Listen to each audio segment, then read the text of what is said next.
एक बात अपने जीवन में सदा उतार करो, घर में अगर तुलसी का क्यारा है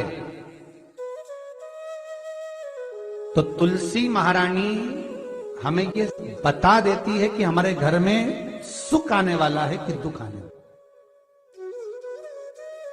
जैसे शनि अपना प्रकोप दे रहा है या शनि उतर रहा है, ये किसी से पूछने की जरूरत नहीं पड़ती, अपने आप मालूम पड़ जाए। कैसे? शनि कथा अगर आपने सुनी हो तो उसमें व्याख्यान आता है शनि कथा में, पांव की चप्पल बार बार टूट रही हो, कमर से नीचे जो वस्त्र पहने हो वो फट रहे हो, कहीं पजामा है, धोती है, आदि वस्त्र हैं, कपड़े हैं, वो अपने आप फट, आज के जमाने में तो फटे फटाए पहनते हैं लोग फैशन, तो उसकी गारंटी नहीं है, उसका हम वर्णन नहीं कर रहा। हम जब पहनते हम समझ जाते हैं इसको शनि तो ऑलरेडी लगा ही हुआ। जब उनका घुटना घुटनी सब फटा हुआ दिखता है तो उसमें लग जाता है कि शनि पहले से लग गया बापड़ा, उनके पहने से तो मालूम पड़े।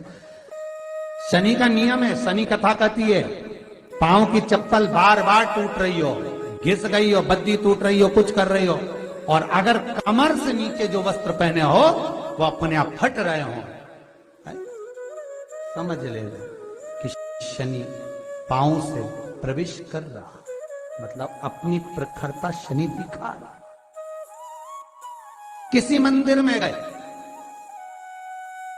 महाराज और वहां जाने पर चप्पल चली गई तो समझ लेना शनि की कुदृष्टि अब पड़ना बंद होना चालू हो गई। कितना सुंदर कहा है महाराज। जूता चप्पल आज के जमाने में तो फैशन हो गई साहब, घर की चप्पल अलग होती है, बाहर की चप्पल अलग होती है। लोग घर में चप्पल किचन तक में पहन के जाते हैं, अरे पानी ले जाओ सीओर से। रसोई घर में लोग चप्पल पहन कर जाते हैं, जहां भगवान का प्रसाद बन रहा है, जहां अन्नपूर्णा निवास कर रही है, और पूछो तो किचन की चप्पल है तो माथे पे रख लो। तुम अपनी मां को जरूर देखना है, वो बूढ़ी मां कितनी बार किचन में चप्पल पहन कर गई, मुझे जरूर फोन कर कर बताना। बूढ़ी मां रसोई घर में आज भी बिना चप्पल के जाती है, और बहुओं की कहीं एड़ी नहीं फट जाए, ठंड नहीं बैठ जाए, इसलिए ये रसोई घर तक में चप्पल पहन कर जाती है। सूर्य नारायण की कथा पढ़ना, शनि महाराज की कथा पढ़ना, और गरुड़ पुराण की कथा पढ़ना, जिन जिन कथाओं का हम व्याख्यान कर रहे हैं उसको पढ़ना जरूर हो। क्या लिखा है? घर के अंदर जब चप्पल जाती है, रोग, बीमारी, कष्ट, तकलीफ चालू हो जाती है। तुमने चप्पल क्यों पहनी? ठंड नहीं बैठ जाए, रोग नहीं बैठ जाए। घर के अंदर उतना बढ़ गया, एक कालीन बिछा दो, एक दरी बिछा दो, मोटा आसन बिछा दो, जिस पर तुम चल लो।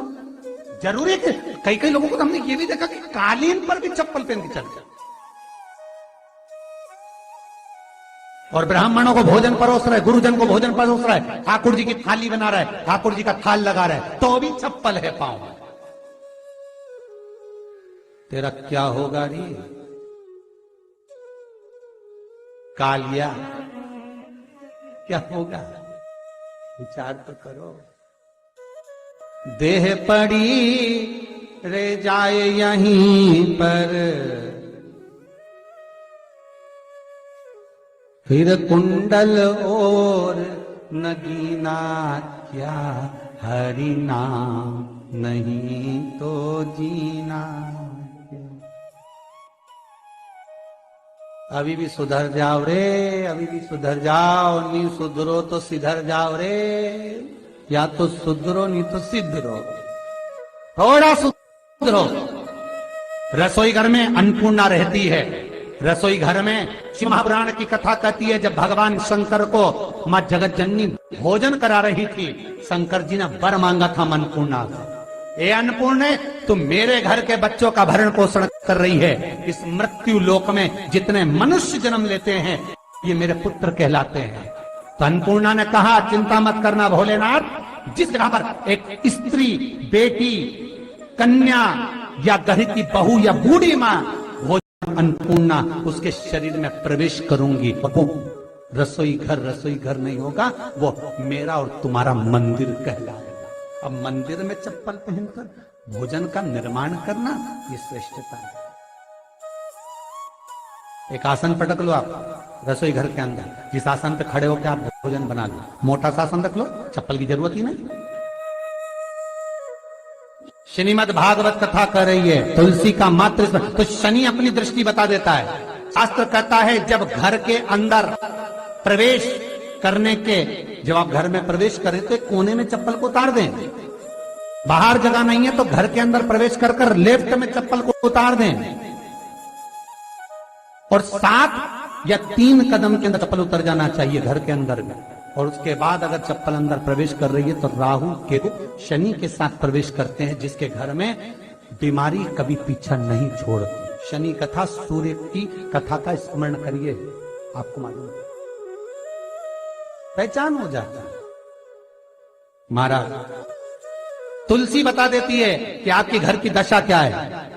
बार बार जल डालने के बाद भी तुलसी सूख रही है, बार बार आप पूजन कर रहे हैं, पाठ कर रहे हैं, तो भी तुलसी के दल सूख रहे हैं। तुलसी बता देगी कि तुम्हारे घर में तकलीफ आने वाली है, कष्ट आने वाला है, सूख रही है।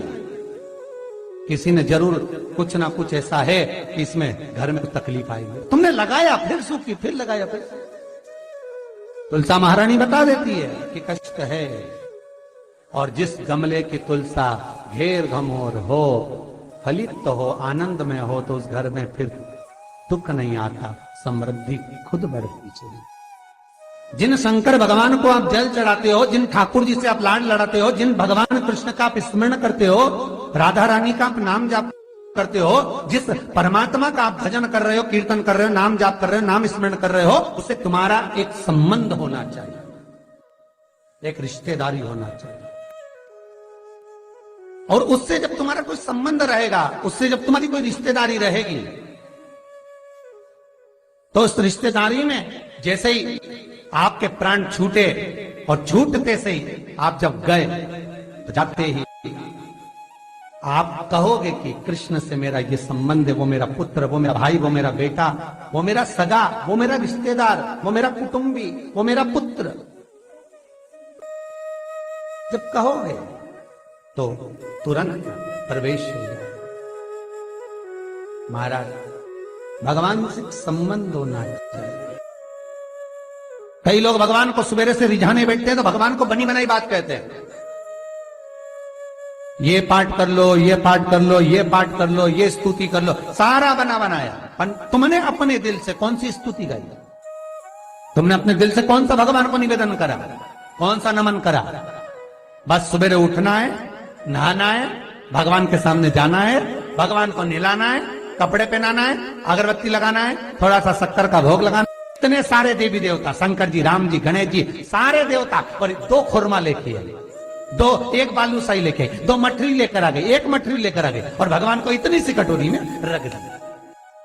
अब बोले, कई लोगों से पूछा, इतनी सी कटोरी में 1 मठरी, 1 खुरमा, और रोज मठरी खुरमा एक साथ नहीं रखती। वो तो आज दिन मठरी का भोग लगा दिया, कल खुरमे का लगाई, परसों गुजिया का, परसों पपड़िया का, कोई डब्बे में भरे भराए रखे रख दिया। और 1 लड्डू रोज लगा देगी, इतना बड़ा। तो पूछा, इतना सा लड्डू और इतने सारे भगवान कैसे खाते होंगे? तो क्या भाव से। एक निवेदन आप सबसे ध्यान करिएगा, सब जगह भटक लिए, सारी दुनिया में जाकर बोलिया है, जगह जगह जाकर प्रार्थना कर ली, निवेदन कर लिया, तो भी तुम्हारा अगर कोई काम ना बने, तब एक काम जरूर करना, 1 बेलपत्र, 1 शमी पत्र, 1 कनेर का फूल देवाधिदेव महादेव को प्रत्येक प्रदोष के दिन शिव जी को जल चढ़ाकर समर्पित करना प्रारंभ कर दो। 2 या 3 प्रदोष निकलेगी, मेरा देव अधिदेव महादेव तुम्हारी झोली खुशियों से भर देगा निश्चित।